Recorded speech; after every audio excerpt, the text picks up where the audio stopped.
ఏంటి పార్టీ కార్యక్రమం ఇది? ఇది పార్టీ కార్యక్రమం. మీరే పిగిచ్చారు. ఇప్పుడు మీ వాళ్ళు చెప్తారు. ఇప్పుడు మీరు మీరు ఆపుతారు మా వాళ్ళని. అది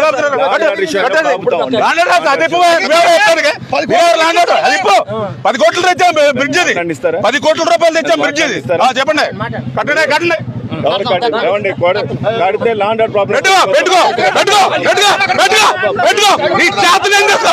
నీకు చేతనైంది చేసుకో.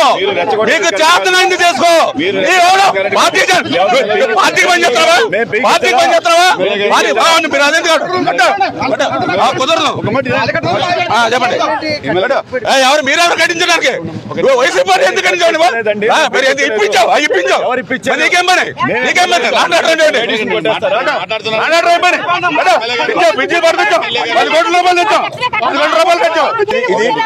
ఇది అభివృద్ధి కార్యక్రమం కదా. ఇప్పుడు ఇది అభివృద్ధి కార్యక్రమమే కదా. అలాగే సార్ అభివృద్ధి కార్యక్రమే కదా.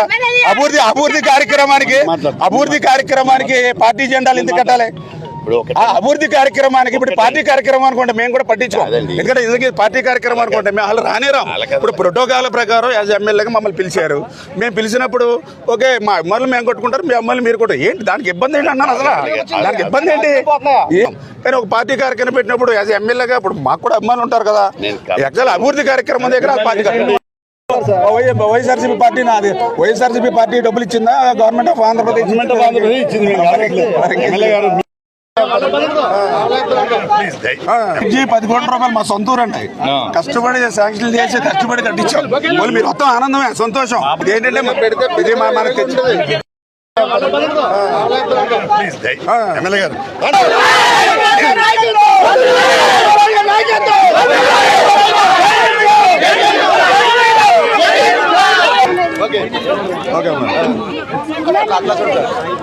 ఓకే థ్యాంక్ యూ అమ్మా. Thank you. మనందరి చిరకాల కోరిక సకంచేరు బ్రిడ్జి. ఎందుకంటే నేను కూడా ఆగర్తపాలెం గ్రామం నుంచి ఇదే రోడ్డు మీద సైకిల్ మీద వెళ్ళినటువంటి పరిస్థితి, తర్వాత మోటార్ సైకిల్ మీద వెళ్ళినటువంటి పరిస్థితి. మరి ఏదైతే ఇక్కడ బ్రిడ్జి నిర్మాణం చేయాలనేటువంటి ఆలోచనతో మరి ఆ రోజు మరి ఇక్కడ బ్రిడ్జికి ప్రపోజల్స్ పంపిస్తే లంకల కోడేరు రాజుగారే మన ఈఎన్సీ అంటే ఆర్ఎన్బికి హెడ్. ఆయన సర్లే మన హెడ్ లంకల కోడేరు మన రాజుగారే ఉన్నారు కాబట్టి అయిపోతుందని అని అనుకున్నా. కానీ వెంటనే ఆ ఫైల్ మీద ఆయన రిజెక్ట్ రాసేశారు. ఏంటని నేను వెళ్ళి అడిగితే ఏదైతే ఇక్కడ అయ్యప్ప స్వామి దగ్గర బ్రిడ్జి కట్టడానికి మాకు 20 సంవత్సరాలు పట్టింది, ఇదంతా కూడా పిరికి మట్టి, ఇక్కడ బ్రిడ్జి నిలబడదని చెప్పి ఆయన అడ్డంగా రాసేస్తే అదేంటి మా సొంత గ్రామం, అది మా చిరకాల కోరిక అని చెప్పి అప్పుడు మళ్ళీ చంద్రబాబు నాయుడు గారి దగ్గరికి వెళ్ళి ఆయన ముఖ్యమంత్రిగా ఉంటే మా సొంత గ్రామం అంటే దీనికి 10 కోట్ల రూపాయలు, పూలపల్లి నుంచి ఆ రోడ్డుకి 10 కోట్లు, 20 కోట్ల రూపాయలు ఆ రోజు ఆయన నిధులు మంజూరు చేశాడు. నిధులు అంటే మంజూరు చేశాడు, కానీ ఫైనాన్స్కి వెళ్ళిన తర్వాత మళ్ళీ అక్కడ ఫైనాన్స్లో డబ్బులు లేవని మళ్ళీ అక్కడ ఫైల్ మళ్ళీ వెనక్కి వచ్చేసింది. మళ్ళీ రెండోసారి సీఎం దగ్గర నుంచి లెటర్ పెట్టి ఈసారి ఫైనాన్స్ ఎవరైతే సెక్రటరీ గారిని రిక్వెస్ట్ చేసి మీరు వెనక్కి పంపించొద్దు, మీ ఫైనాన్స్ మినిస్టర్ దగ్గరికి పంపించండి, నేను మినిస్టర్ గారు రిక్వెస్ట్ చేసుకుంటానని చెప్పా. అప్పుడు యనమల రామకృష్ణుడు గారు ఆయన ఈ యొక్క ఫైనాన్స్ మినిస్టర్. నేను కూడా మళ్ళీ మినిస్టర్ గారి దగ్గర ఫైల్ వెళ్ళినప్పుడు గమ్ముని ఆయన తెలియక మళ్ళీ రిజెక్ట్ చేసేస్తే ఇబ్బంది వస్తుందని చెప్పి మళ్ళీ వాళ్ళ పిఏ గారు శ్రీనివాస్ ఆయనతో మాట్లాడి యనమల రామకృష్ణ గారికి ఈ ఫైల్ ఎప్పుడు వస్తే అప్పుడు నాకు చెప్పండి, నేను దగ్గరుండి ఆయనతో పని చేయించుకుంటానని చెప్పా. ఆ రోజు నాకు 11 గంటలకు ఫోన్ చేశాడు ఆయన, మీ ఫైల్ వచ్చిందని. సరే వెంటనే మినిస్టర్ గారికి చూపించకంటే మళ్ళీ గమ్ముని నో అని రాసేస్తే ఇబ్బంది వస్తుంది, నేను బయలుదేరి వస్తానని చెప్పి అప్పటికప్పుడు రాజమండ్రి వెళ్ళి ఫ్లైట్కి హైదరాబాద్ వెళ్ళి ఆయన ఇంటికి సాయంత్రం 5 వెళ్ళా. అప్పుడు ఫ్లైట్ పట్టుకుని వెళ్ళి సాయంత్రం ఏ రామారెడ్డి ఎలా వచ్చావనంటే మన లాస్ట్ టైం చెప్పాం కదా సార్ మా సొంత ఊరు ఆ బ్రిడ్జి పెండింగ్ ఉంది సార్, మీ దగ్గరికి వచ్చింది ఫైల్ అని అంటే అప్పటికప్పుడు ఆయన కంప్యూటర్సే ఆ ఫైల్ తెప్పించి వెంటనే ఓకే చేశాడు ఆయన. అంటే ఇన్ని కష్టాలు పడితే ఆ రోజు అక్కడ బ్రిడ్జి 2 సంవత్సరాలు తిరిగాం ఆ రకంగా శాంక్షన్ కోసం. అంత కష్టపడి నిధులు మంజూరు చేసి హైదరాబాద్ ఫ్లైట్కి కూడా వెళ్ళి నిధులు మంజూరు చేశాం.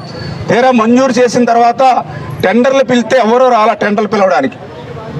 ఎందుకంటే నీటిలో కట్టాలి బ్రిడ్జ్, అవతలేపు హైవే ఉంది, అంచేత ట్రాఫిక్కి ఇబ్బంది, ఎన్ని ఎవరో టెండర్లు రాకపోతే మళ్ళీ ఆయన కోట్ల ఆయన్ని మళ్ళీ ఆయనతో మాట్లాడి ఆయన రిక్వెస్ట్ చేసి మీకు ఏ ఇబ్బంది వచ్చినా ఏ కష్టం వచ్చినా మీకు లాస్ వచ్చినా మేము భరాయిస్తాం అని చెప్పి మళ్ళీ కోట్ల మంచి కాంట్రాక్టర్ గారు ఆయన రామకృష్ణ గారు.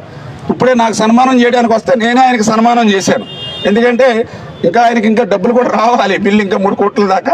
అయినప్పటికీ కూడా అంత కష్టపడి కట్టాడని నాకు చేస్తానంటే నేనే ఆయనకి సాలో కప్పి సన్మానం చేశాను. మంచి ఆయన కోట్ల రామకృష్ణ గారు. మరి ఆయన రిక్వెస్ట్ చేసి టెండర్ వేయించి మళ్ళీ ఆ పనులు మరి ప్రారంభించినటువంటి పరిస్థితి. ఆ రోజు ఫస్ట్ సీజన్లో కూడా మరి కింద ఫిల్లర్స్ వేస్తూ ఉంటే మరి కాలువ వదిలితే మళ్ళీ అది ఇబ్బంది వస్తుందని కలెక్టర్ గారితో మాట్లాడి మళ్ళీ 10 రోజులు కాలువ నీళ్లు కూడా ఆపాం దీనికోసం.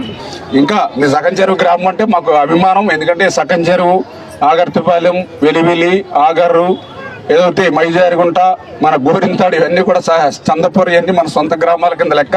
అందులోనే ఎక్కువ బీసీలు, 100కి 100% బీసీలు ఉన్నటువంటి గ్రామం సగం చెరువు. ఖచ్చితంగా భవిష్యత్తులో కూడా మీకు అన్ని రకాలుగా అండగా కూడా తోడుగా కూడా ఉంటామని చెప్పి మీ అందరికి కూడా తెలియజేసుకుంటూ ఉన్నామని చెప్పి